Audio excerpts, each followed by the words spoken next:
representing Franchise Secrets, Eric Von Horn.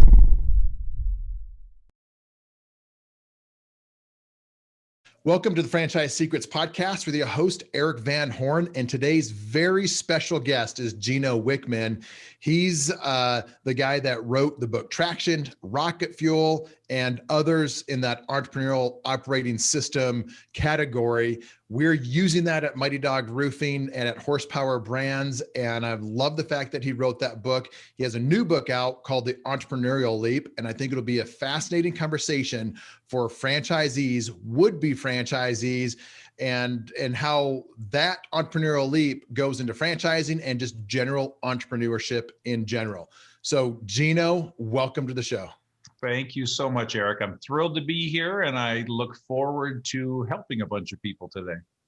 Well, same here. I've got so many questions, but I'd love you to do a better job of introducing your background than what I did, because I'm such a big fan of Traction and Rocket Fuel. But why don't you give the audience a bit more of your background so they know exactly who they're talking to, although most of them know who you are, trust me.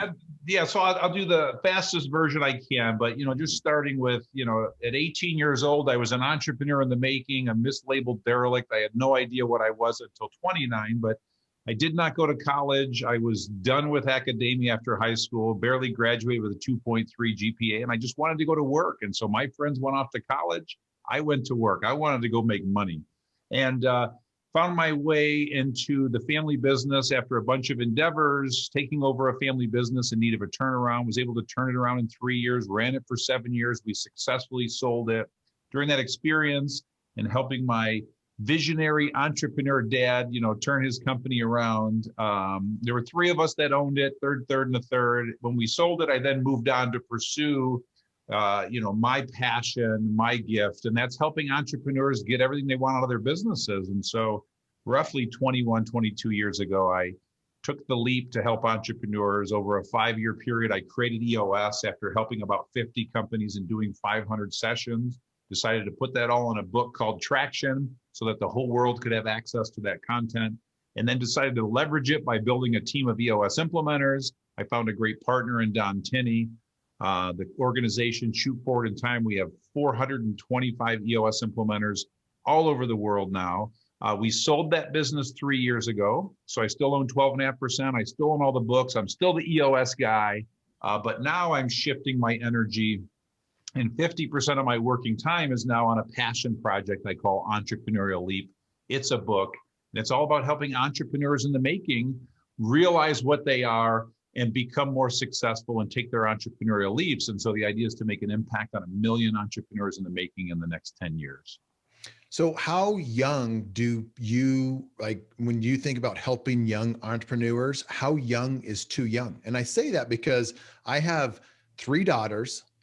One's turning 7 in a couple of days, 8 and 11, and they started a chicken egg business because we got a bunch of chickens. So how young is too young to start helping them understand the entrepreneurial leap at some point? Yeah, so I think it's never too early. All I can tell you is what I've learned is, first of all, I started selling stuff when I was 7.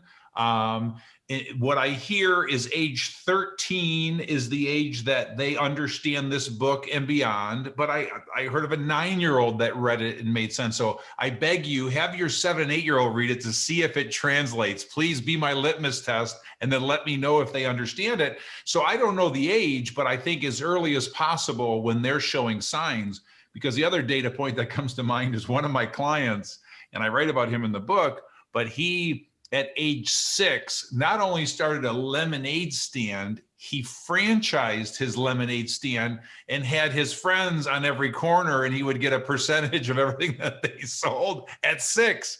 So who knows? But those are the data points that say single digit age works, for what that's worth. I love it. Well, I will use them as a case study. I'll read the book with them. I think that's fun. So I'll definitely be the case study on that. But why don't you go ahead and go into the book, give people an outline of there's 3 major points in the book. So give people a good overview of what we're going to be diving into today. Yeah, you bet. So where this all stems from is, like I said, it's a passion project. And I decided that I'm going to devote this next 10 years to going to the front end of the entrepreneurial journey. So I've spent the last 20, 30 years focused on existing successful entrepreneurs and helping them get everything they want out of their business. Now, all of a sudden, I'm going to the front end of that journey. And there's an old quote that says, "We teach what we needed the most," by Daniel Kennedy. And I'm basically teaching my 18-year-old self, that lost, confused, mislabeled, derelict, insecure. I didn't know what I was. Like I said, I didn't figure it out till 29. And if I had this when I was 18, I would have been a lot further ahead. I would have been a lot less insecure. And so the idea is to find and help these people, these entrepreneurs in the making out there. And like you said, there's 3 parts to the book: confirm, glimpse, path. And so this journey I take them on, whether they read the book, whether they go to the website, whether they do this 1, 2, 3 roadmap I created, it's doing 3 things for them. It's first confirming whether or not they even are entrepreneurs in the making. There are 6 essential traits. You either have them or you don't. You're born with them. They can't be taught. There's an assessment you take to help you determine if you do. Glimpse is then all about showing a glimpse of all the possibilities so that you have context and understanding of what it is that you can accomplish as an entrepreneur. And then path is showing a path that helps to eliminate half the mistakes an entrepreneur is going to make taking their leap and greatly increase their odds of success. And so that's kind of the high level content of this content. Well, let's dive into each of those one by one. Let's make sure we get off track and talk about some tangents about franchising and different things, because not everybody's meant to be a franchisee. Yeah. And it's really easy to get sold into a franchise if you're not looking out and researching the right way, because people sell on 2 things: pain or the future. They're trying to help pressure your pain points of how much you hate your corporate job, or sell the dream. And you need to have a level head to be able to see if this is really the route that you want to go, entrepreneurial and an entrepreneurial franchisee. So let's get into those 6 traits. And you said you're born with them. So talk about those 6 traits, and then there's an assessment that goes along with that too. So make sure the audience knows how to get that assessment. Yeah, you bet. So, hot topic and fraught with debate as to whether or not you're born with these traits or you can learn these traits. And I'm in the camp that you're born with them. They can't be taught. And listen, I hope I'm wrong. And I hope somebody can learn these traits, because then there'll be more entrepreneurs. And I'm willing to be wrong. But nonetheless, my learning and discovery over the last 30 years with working with entrepreneurs is they have 6 essential traits, very high level. And as I share them, I always love the audience to do a little assessment on themselves, but they are visionary, passionate, problem solver, driven, risk taker, and responsible. And again, you either have them or you don't. And there's an assessment on the website, e-leap.com. You can go there in 10 minutes. It's free. Take the assessment, get your results. If you score 90 or higher, odds are you're an entrepreneur in the making.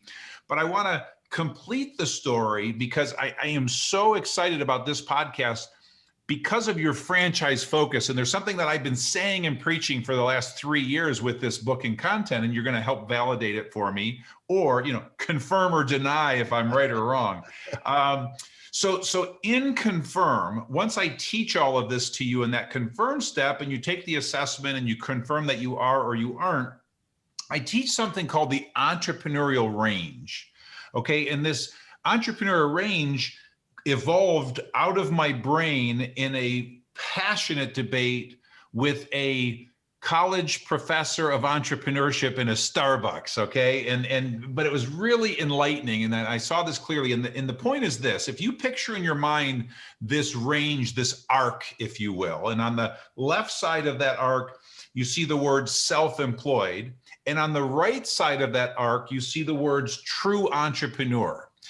Well, what the entrepreneurial range says is everyone who owns a business is somewhere on the entrepreneurial range. And so what I always say, on the far left side, these are people with a side hustle, a freelancer, a one-person show, and somebody who buys one franchise location. And so I always say that. And so today you can help confirm this. And then if we go all the way to the far right side of the range, true entrepreneurs, the people that redline that range, these are the greatest entrepreneurs of all time. Elon Musk, Oprah Winfrey, Henry Ford, Steve Jobs, Walt Disney. And so everybody that owns a business is somewhere on the range. Well, what I'm teaching is anyone that has the 6 essential traits, scores 90 or higher, you're on the right half of that range. And you're a true entrepreneur. And the more you redline those traits, again, the more you redline that range, like an Elon Musk. Not everyone needs to build $1 billion company. But going to the far left end of the range, and since I'm talking to a franchise expert here, I really believe strongly that if somebody just buys one franchise location, you go buy a Subway franchise, listen, you're self-employed, it's admirable, you're taking a risk. So I'm not knocking anybody anywhere on that range. But then somebody that buys 10 locations, 20 locations, 100 locations, multiple brands, that's someone who has that entrepreneurial gene, and you can't help yourself but grow an empire. And so, the lesson I would hope we can accomplish with your audience is for them to really assess themselves, because some people shouldn't buy more than one location, and you should run your Subway and be happy and make your 50 or 75 or 100 grand a year. And some people need to go build an empire. And then, like you already said, some people shouldn't buy a franchise at all. So, please go into this eyes wide open. Some people shouldn't be self-employed, or at least not buy a franchise. So I'll pause there. That's kind of confirm in a nutshell. And I'd love to hear what that prompts for you. Yeah, so I think you're absolutely right. I think and I love the frame of all of this, because people think they need to be, I think a lot of people think they need to be on that far right of the spectrum, like an Elon Musk, like Ray Kroc, with McDonald's, or somebody that is just, doing amazing things like Oprah Winfrey. Yeah. But the entrepreneur can also be on the far left of that, where you're more self-employed. And I've heard you say it before about that's a lifestyle business. And that was me at different times, as I'm more concerned about lifestyle than anything else. So it's a choice. And I see that in my mastermind. So I look at my mastermind, my high ticket mastermind full of franchisees. There are some that are just starting out into franchising, and yet they want to be in that mastermind around a bunch of high performing multi-unit, multi-brand franchisees, because they have that drive to be like them sooner than later, to shortcut the process. So and then some of my franchisees in the mastermind are international, like they're doing big things. And some are like, they're doing 8 figures a year in their franchise. And yet I have other people that are happy doing 6 figures a year. And there's just a full range of them. And then some people, franchising is really safe if it's a good brand, good leadership, and proven out with good validation. So I just need to clarify that, because just because it's a franchise doesn't mean it's proven and it's good. But good brand, someone can go into there, and it should be very much plug and play for the person, especially if it's more owner operator type franchise. I think where people get into trouble, Gino, even if they are too entrepreneurial, they get into the wrong business, the wrong system, doing the wrong thing that they're really good at. Maybe they should be doing more B2B, and they're stuck in B2C. They've never thought about that before. So I'll kick it back to you. Yeah. So I literally just said hallelujah, because, as we get into Glimpse, I then created a tool called My Biz Match. It's free. It's on the website, which helps somebody decide the right industry, the right type of business. So I'm eager to get to that, to your point about what you just said with B2B and B2C. But it prompts 2 thoughts, though, what you said there, as we're still in Confirm and about to go to Glimpse, is the example I always give with this range to help people understand this. And this will also help create clarity around whether you should buy a franchise or you shouldn't buy a franchise, is, if you desire to be self-employed, again, you can be anywhere on that range, and it's admirable, respectable. And so the example I use is a handyman or a handy woman. Okay. So if somebody has handy skills, you can literally put yourself out there for $60 an hour and go fix stuff for people. And if you're good, you follow up and do good work, you're going to be busy for the rest of your life, making six figures, 100 grand a year, piece of cake. And if we look at that range, somebody that goes and does that, they're on the far left end of the range. They're self-employed. They have total freedom. That is so admirable. It's just that if you have the 6 essential traits, what's going to happen to you is you're going to build that business and realize, wait, if I hire somebody for 25 bucks an hour and have them do this work and I can go get more work, then if I hire another, you're going to find yourself with a construction company if you have the 6 essential traits. So my point to the audience is, if you want to own your own business, there are a ton of options, and franchising is certainly one of them. Take the assessment. If you don't score high, there should be peace and calm around the fact that you're probably not the next Elon Musk, and that's okay, because building a $1 billion tech unicorn is not what it's all it's not all it's cracked up to be, but that's what, the media promotes and all the hype around that. So I always love to say, a great little $3 million heating and cooling company with 24 employees, that ain't so bad. That's a pretty damn good gig. So anyway, we're all different, and it's a matter of deciding where are you on that range and what is most appealing to you, which, can take us right to Glimpse in this My Biz Match, if we want to piggyback that. Before we get to Glimpse, as we keep going back, you mentioned passion as one of them. I'm curious, expand on that. Passion about business, passion about a product, passion about a service. Like, if the audience never picks up the book, but they hear passion, I want to make sure that they get into your brain on passion so they don't get confused on what you're saying. Yeah, that's so good. And it's such a hot topic right now. Everybody's asking me about that as of late. So first of all, the word is passionate. Okay. And so it's 6 essential traits: visionary, passionate.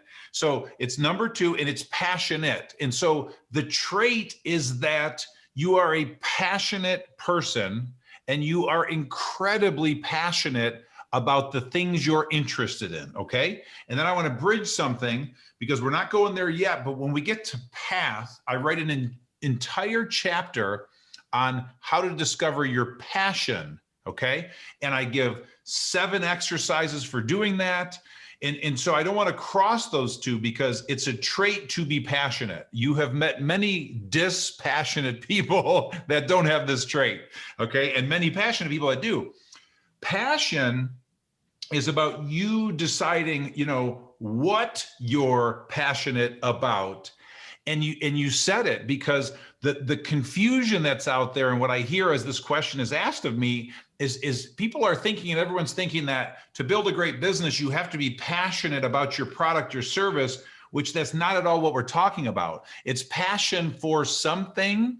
And to go to the EOS world and what I created there, we help existing business owners get back to the passion for why they started their business. And passion will fall into one of 4 buckets or categories. And so the first one is about the customer, the client, the end user, making an impact. That's my passion. I'm passionate about impacting entrepreneurs and helping them live their ideal lives. That's what I get out of bed every single morning. That's my passion. And so again, this first category is about that end user. The second category is about the entity, the company, what you're building, the culture. You want to build something special in the world that is your entity. The third one that comes up is about innovation, problem solving, creating stuff. And then the fourth is about winning, crushing competitors, being number one. And so the point in that is, nowhere in any of those examples was it about your product or service. And so, people will think, I sell light bulbs, therefore I need to be excited about light bulbs or passionate about light bulbs. Well, that's not what we're talking about here. It's finding what you're passionate about. What's the dent you want to put in the universe? What drives you, and getting clear on that. And it can be, it's not about the product or the service. I love that. I'm glad we went there, because so many people think when they start looking at buying a business or starting a business or a franchise, I hear all the time, I'm not passionate about a roofing company. Eric, I'm not passionate about pest control. And I'm like, you don't understand. You don't understand what you really should be passionate about. Mine reminds me of the book, The EMyth with Michael Gerber, who really, got me thinking about that early on. Thank God he did, or I'd probably be, self-employed somewhere. Yeah. Another, just a quick comment as we stay on Confirm. Have you seen well, let me say this. So we're looking at getting a second brand in our portfolio of horsepower brands, where we buy existing brands or existing franchises and we scale them, and we take a majority interest in those. And that's what me and my two other business partners do. Yep. I was having a conversation with a pretty well-known guy out there in the service-based businesses, and he has access to all kinds of service-based companies because he coaches and consults with most of them out there. And he said, Eric, I have a guy that is in pressure washing. He's doing a couple $1 million a year. Mm-hmm. And this guy has the appetite to franchise this, but he's so good at what he's doing. And really the business and then turn into a franchise. Franchising is a completely different business. So someone like him will probably get, like, if I partner with Eric, Josh, and Zach with Horsepower Brands, I can take this brand to be worth many, many millions versus like working really hard and trying to learn it and do it in a slow way and eventually get there. But my question is, so someone like him in his 20s, started out in a pressure washing business, hired a coach and a consultant, listened to him, grew it, grossing millions now. Do people evolve in this? So it's natural. They're born with these traits, but do they evolve and do they just become stronger? Well, so it's hard for me to say yes or no. So here's the best way I can answer it. I don't believe they're evolving and becoming stronger. I think they're just getting clearer. So my goal, if at the end of the day I were to pick one word that is ultimately accomplished by an entrepreneur in the making reading this book, is clarity. What they're going to have is absolute clarity. First of all, as to whether or not they are or aren't an entrepreneur. They're going to have clarity of where they are in the range. They're going to have clarity of the type of business that they're built for and perfect for. And they're going to have clarity for a plan on how to make that happen. And so, I will have people that say, I started my business out of, desperation and abject fear and survival. I just needed to feed my family. Well, I get that. And this is a person that has a $50 million company. And so, they think they stumbled into that. Absolutely not. They stumbled into realizing they have 6 essential traits, because another person who's trying to feed their family that doesn't have the 6 essential traits is not going to build a $50 million company. So I just think you gain confidence, you gain clarity, you get better, you've done it, you got a few reps in, and so you just get comfortable doing it. And with the power washing guy, I think someone just got him clear. Somebody coached him, somebody gave him context, somebody said, here's the thing you created, here's what's possible if you really want to take this to the world. And that context made that very driven person, first of all, want that, be passionate about that, and create that in the world. My humble 2 cents. Love, love, love that. I want to get to Glimpse. Before that, what's an example when all of a sudden you went from understanding something to like crystal clear clarity? That probably doesn't make sense, but like that moment of clarity, or when have you seen it happen with other people so somebody can kind of understand what clarity actually means if they've never experienced that before? Yeah, so I'll probably say it 20 times in this podcast, but I use the word context a lot, okay? And so at age 31, I learned what context was, and it changed my life and at least 100,000 other lives. So here's how I'm going to best describe it, because that clarity and context go hand in hand, okay? And so with EOS, when I created EOS, what I created was a model, and this model illustrates 6 key components of a business. And it takes that entrepreneur and their leadership team, and it gets them to look at their business a whole different way through this lens of my business has 6 key components: a vision component, a people component, a data component, issue component, process component, traction component. And by in literally 20 minutes, teaching an entrepreneur and a leadership team that their business has these 6 key components, what they are, it's a light bulb moment, because in addition to then seeing those 6, they're able to see how strong or weak each one is. And then we show them how to strengthen those 6 key components. So that's an example of clarity, where we just took this entrepreneur who's getting their ass kicked every day, worrying about 136 things, and we just put it into a simple model and a simple visual that says, holy cow, if I just focus on those 6, strengthen those 6, the 136 things just fall into place.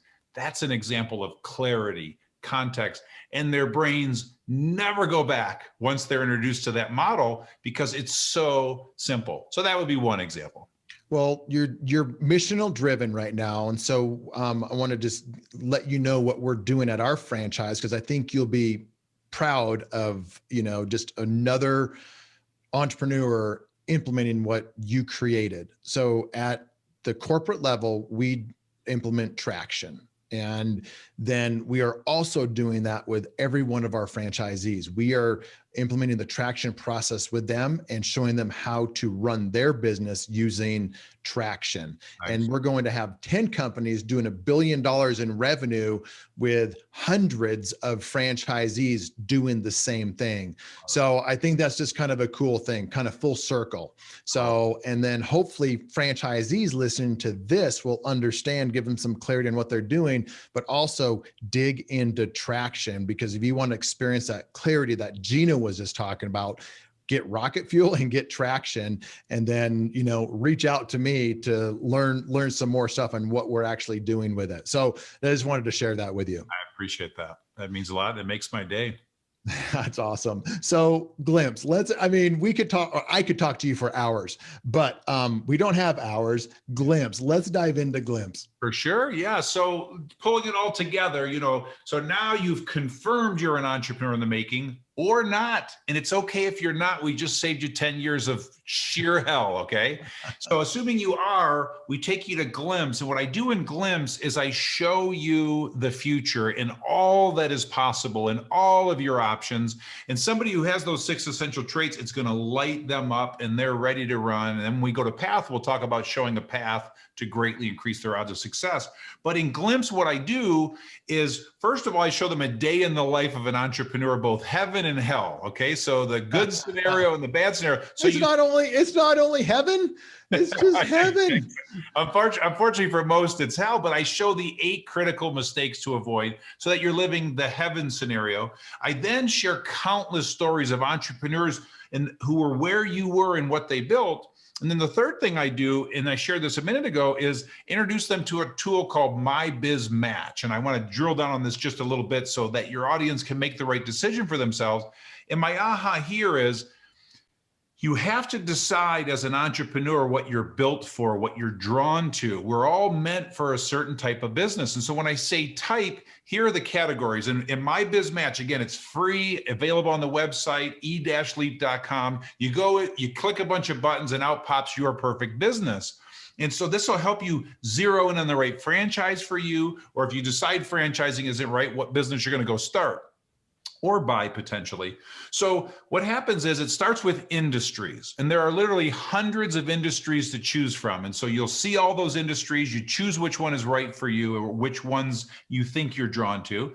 From there, we get into types of businesses within those industries. And type means, are you a product entrepreneur or a service entrepreneur? Because those 2 businesses couldn't be more different.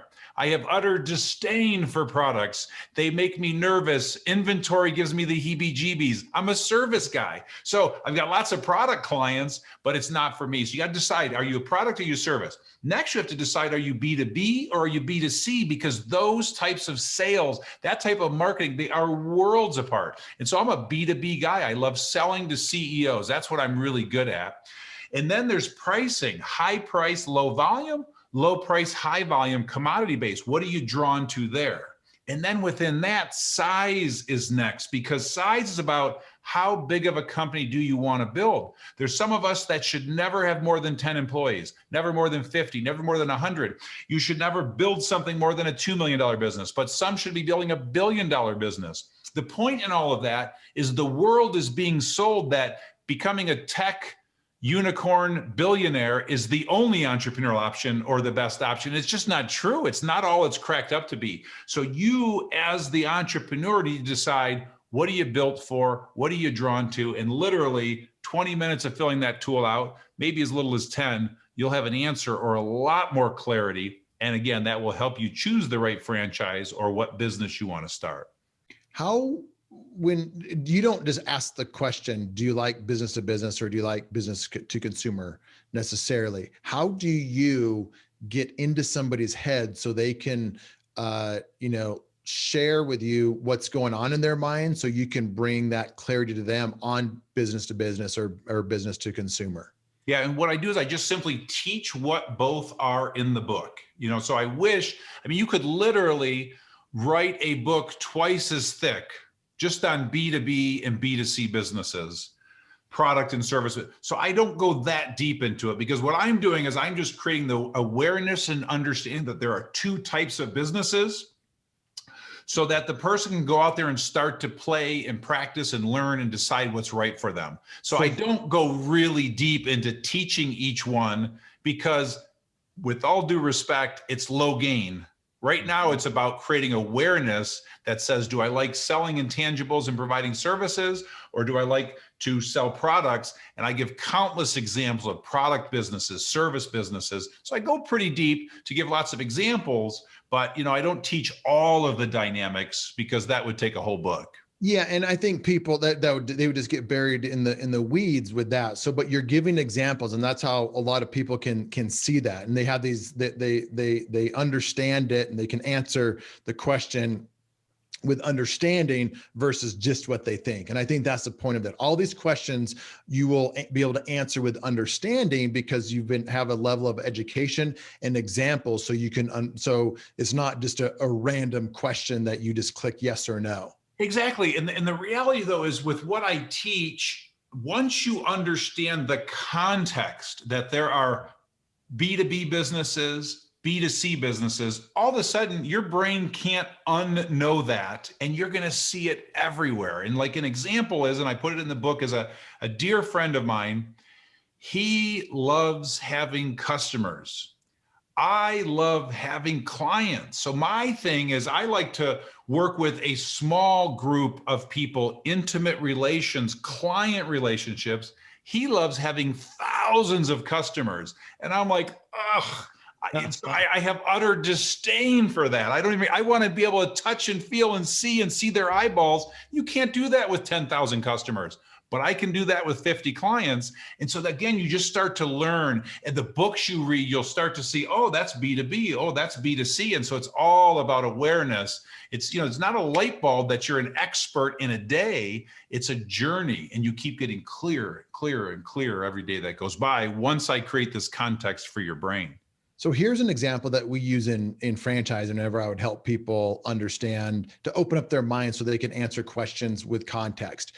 They would say, I want a Subway, or I want a McDonald's, or I want, something fast food like that. And that's what they think that they want before they have context for what that really means. Mm-hmm. And so I say, do you, we just have that conversation. Then later on in the conversation, I'll say, do you want a lot of high turnover employees? Would you like to turn over, 6 times a year your employees? Would you like to have a lot of temporary employees? Would you like to have spoilage? Would you like inventory? And this is what this means. And I'm like, that's McDonald's, that's Subway. That's what you just said that you wanted. What you're really saying is you want this other thing. So I see that happening a lot with your book and with that education, and just bringing in that moment of clarity for people, because if they just have a job, they see what they're really saying they want, Gino, is I want something with some visibility customizability. I want something where customers come to me so I don't have to go to customers. And that's what they're attracted to certain things about Subway and McDonald's and businesses like that, but they are not attracted to other things. So I love the way that you've put together those questions and you provide context so the person filling it out can answer it with context and to have clarity. Context and clarity. I'll give you another example. So this podcast, the timing is so ironic because EOS Worldwide, the company I built and sold with 425 EOS implementers, is now becoming a franchise. They're actually shifting the model to a franchise model. And so all of those EOS implementers are going to become franchises now. Well, as Don and I were building the business, we had no interest in becoming a franchise and I didn't think it was necessary. But what I realized is, holy cow, that was, kind of a franchise model, if you will. But the point I'm making in this is each one of us EOS implementers, our business is to go out and find entrepreneurs that need our help and take them through a very specific process, which is a service, B2B sales, business ability, selling a CEO/entrepreneur on this, and then taking them through a process that transforms their life. And that business is you having this intimate client relationship with 20 clients. That's a franchise example. And it's so different than opening a Subway and waiting for people to come through the door, which is B2C. And just understanding those dynamics helps you understand you and the right business for you. Because again, at the end of the day, what I love is tapping into my network, finding these wonderful entrepreneurs, transforming their lives, and then moving on to the next one and transforming their life. So that's the kind of business I need to buy or find or create or build. And so that's why it's so important for your audience to understand that about them so they know which way to go as they choose a franchise or start a business. Talk to me about a danger in this. If you're not growing, is there a point of frustration in like you moved from EOS into the entrepreneurial leap where it's kind of more missional driven? Like what changed? Like, why did you make that decision? And what gave you the flexibility to be able to move into kind of more missional and the entrepreneurial leap versus like helping current entrepreneurs become better at their business? Yeah. And so, my working life is 50-50. Okay. And so 50% of my working life is still EOS stuff because I still own all the books. I still have clients. I still do talks. And so I'm still the EOS guy. And so I still love that as much as I've ever loved working with my clients. I just do a lot less sessions than what I used to do. So nothing has changed about that passion. It's just that I have this additional new passion. And so there's two answers here. The first is, when we talk about this My Biz Match and choosing the right business for you and knowing where you are on that range and the type of business, I'm a 50 to 100 employee kind of a guy. Because again, I like to be able to touch and feel and see the people. Well, as EOS Worldwide got so big, it just was not interesting to me anymore, becoming a big company and having big company issues and decisions to make. So I'm a creator, a builder, a grower, a startup kind of a guy. And so once I achieved what I wanted to achieve, I decided to sell at the perfect time for me so that I could go build something else. So that's part one answer to your question about how, why, all those wonderful things. And then with this new project, again, I'm a teacher at heart. And this word passion we talked about. So remember, I built EOS because I have a passion for helping entrepreneurs. Your passion almost always stems from a wound, a pain, suffering somewhere in your life. And so I'm so obsessed about helping entrepreneurs because I helped my entrepreneurial father save his company. And so I lived that, I bled that, I breathed that. So it's in my blood. This new project, I was this 18-year-old mislabeled derelict, lost, confused, insecure, and I can feel all of those emotions today as I sit here, and I want to solve that for people. I want to solve that pain. And so I'm so passionate about that I wrote a book, created the Entrepreneurial Leap. And so it's all just pursuing and fulfilling a passion. And I also believe you can turn any passion into a business contrary to the people that disagree with that as well. Tell me your passion and I'll show you how to turn it into a business. That's awesome. But it might not look like what they think it's going to look like. For sure. But here's the beauty, because what will happen is somebody go, oh, well, I'm passionate. Well, I'm passionate about crocheting. Show me how to turn it into a business. I promise you, I can turn your crocheting into a $10 million company. But the reason you can't is you don't have all 6 essential traits. So please don't use the fact that you don't have the DNA to do this with not being able to turn it into a passion. Somebody who loves to crochet can turn that into a $10 million business, 17 different ways, but they may not be capable of doing that. That's a whole different conversation. That is, oh man, I wish we had time for that, because so many people limit their income potential. And I mean, any quick comments on like someone that's capped at $100,000 a year versus a $10 million a year business? Yeah, but what's so important though is if they're on that entrepreneurial range, they're to the far left, they're a lifestyle entrepreneur, sole proprietor, one business without the 6 essential traits, they're probably going to stay right there, and they need to have a piece that that's where they belong, because again, they're not going to build $1 billion company. But the one with 6 essential traits, they are going to turn that 100 grand into $10 million, assuming again, they're on the far right end of that range. Or they're going to be frustrated it's being self-employed at 100,000. If you have the 6 essential traits, you're going to leap. You will lose your mind stuck in the corporate world if you truly have the 6 essential traits and you're on the right side of that range. You're going to leap someday. For a lot of people, they get laid off, there's a recession, something horrible happens, and that finally forces them to do it. But nonetheless, you're going to do it because you're bouncing off the walls in that kind of an environment. Well, let's go to path. You bet. So on to path. And what I'm going to do is I'm just going to give you the high level of the chapters in path. And you tell me if, what stands out for you if you want to drill down deeper. But very quickly, the chapters in path are, first of all, college or not. So if you're at an age and you're deciding on college or not as an entrepreneur in the making, I give all the facts. And at the end of the day, you decide. I give lots of examples, those who did, those who didn't. But at the end of the day, it's a choice you make for you. The next chapter is all about how to discover your passion. That's the one we already talked about. I give 7 exercises for discovering your passion. The next chapter is how to find a mentor. Next chapter is 10-year thinking and the power of 10-year thinking. Next chapter are the 8 disciplines to greatly increase your odds of success. And in the next chapter are the 9 stages of building your business. Let's talk about the 10-year thinking. You bet. Sure. So with that, so path is all about, like I said, helping you to eliminate half the mistakes you're going to make, greatly increase your odds of success. It's showing you guideposts to greatly increase your odds of success. And so 10-year thinking, I fortunately discovered it when I was 35 years old, and it transformed my life. And what this is about, I call the chapter Take Action, but Be Patient. And so what this is doing is it's teaching this person that now wants to run 1,000,000 miles an hour and go, that they need to do that and take action, but they need to be patient. So I'm breaking them from the today, this week, this month, this year thinking to long-term thinking. Because if you can shift your thinking to 10-year timeframes, you can accomplish anything in 10 years. And what happens is time slows down, you make better decisions, a peace comes over you, and you literally get there faster.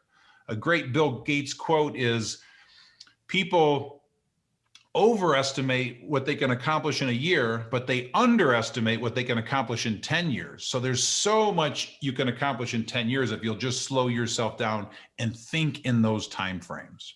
How do people make better decisions? Like what are people doing in making mistakes, and how do they correct those mistakes to make better decisions? Well, so I touch on that in the book, and I want to share with you how I talk about that, because there is no one decision for every issue in business. Okay. And so picture 2 entrepreneurs, and they've got to make a tough business decision. Okay. And this entrepreneur has 3 employees, $1 million business, doesn't want to grow, and they're selling soap. I don't know. I'm just trying to give you an example. This entrepreneur, however, has 1,000-person company, wants to grow to 10,000 people in the next 2 years, is going public. Anyway, I'm just trying to give you two extremes. Well, the same issue in each one of those businesses is a different decision, a different answer for that entrepreneur. And so what I talk about is, somebody who's telling you they have all the answers, they're selling you something, because the answer to your decision has to do with your core values, your vision, your goals, where you're going, the type of business. There's like 17 factors, and only you know your 17 factors as well as you know your 17 factors. And so the answer, I find, is always internal. And so knowing all those factors, you got to have that clear vision, know your culture, know all of those wonderful things. That will create clarity for you to make the right decision. And when in doubt, contrary to what the world is teaching about artificial intelligence, trust your gut. When in doubt, trust your gut, because nobody knows better than you know. And all of the companies I've worked for, 99.9% of the time, the answer is always in that room with that leadership team. They rarely have to look outside for the right answer. And often when they do, they get the wrong answer, because nobody knows them better than themselves. Gosh, that is so good. I've kept you longer than I should have kept you. I realize that now. I have that was fantastic. The answers are in the room. Just one last piece of advice for someone how are people making the wrong decisions? They're getting the wrong advice from the wrong people. I see that happen all too often. Any comments on the person that is going to the wrong people to get advice? You know what I mean? Or do you want me to give you an example? Well, so here, let me answer it this way. And I think it's going to indirectly answer it, but it goes back to what I'm sharing with you about. A person needs to know themselves first and foremost, know what they're trying to build. And I keep saying it over and over, know their culture, know their core values, know their vision, know their goals. And then again, this 10-year thinking. So there are a lot of factors, but if every decision you make is a 10-year decision, you'll make better decisions. And so what happens is, whenever I'm advising someone, again, they have the answer most of the time. They're not confident enough in themselves. And so they feel like they need to go ask someone for the answer.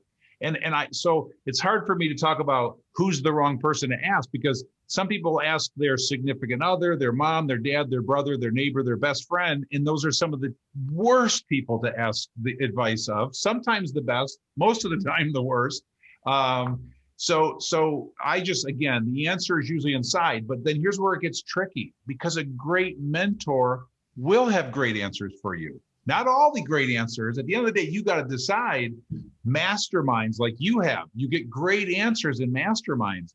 So the way I like to describe it is, if you read 100 books and you do everything those 100 books tell you to do, you will be out of business in about 7 days, okay? And so your job is to glean from those 100 books all of the things that are appropriate for your vision, your plan, who you are, what you're trying to build. And so, listen, this is not easy stuff, but you've got to glean what is right for you. And then, like I said, at the end of the day, just listen to your gut. Your gut usually knows. Gino, that was amazing. Thank you for coming on. You bet. And just real quick, I want to put an exclamation point on something. So again, the website is e-leap.com. And for those of you that want to apply all three tools we talk about, we call it 1, 2, 3 roadmap. Please go to the website. That's filling out the assessment, filling out my biz match, and then filling out my vision clarifier. And you will absolutely have a roadmap to start a better startup, get clear on what it is that you want. And so strongly urge you to do that. It's all free. And there's also a free chapter of the book available there as well to get you started. Anybody looking at buying a franchise, whether you are just thinking about it or you're at the tail end of it, go there, fill it out, and you'll just do more to educate yourself. Thanks again, Gino. My pleasure, Eric. Thanks for listening to this episode of the Franchise Secrets Podcast. Whether you're watching or listening, please make sure to subscribe to my YouTube channel and to whatever channel you're listening on. If you want my help with anything from buying a franchise to franchising your business, please visit franchisesecrets.com.